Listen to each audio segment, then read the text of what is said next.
Okay, how about Nnamdi Kanu? You said Nnamdi Kanu is a political detainee and that he should be released in the spirit of unity and reconciliation. Even when you know that since the time of President Buhari has been saying this matter is in court. Let the judges, let the courts decide.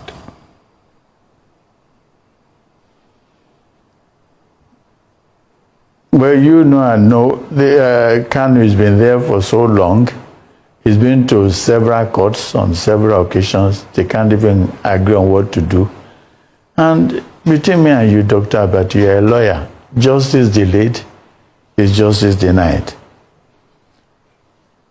This man has been taken to various courts. They don't even know which charges to give him anymore.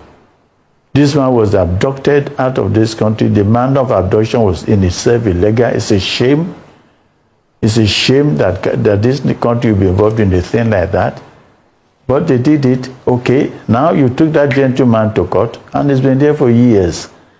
If you want to take him through justice, dispense justice with him, and then that's it. If you're going to jail him, jail him. If you're not going to jail him, let him go. What's the point of just keeping somebody there? And all of us Nigerians should be ashamed that we are being linked to this. In the turn, it's a shame. It's a shame. It's a shame that this is what we turned this country to be. A Nigerian, a citizen, and you treat him like this in his own country. It's a shame. All progressive Nigerians should stand up and say this should stop. This shenanigans should stop. How long should we continue with this? If this man has committed any offense, sentence him. That's it. But if he hasn't, let him go.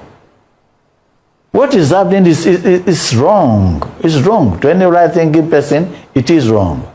And Afenifere will continue to fight for whoever in such a position. That is what we are known for. We'll fight against any injustice from wherever it is coming from. We'll fight against it.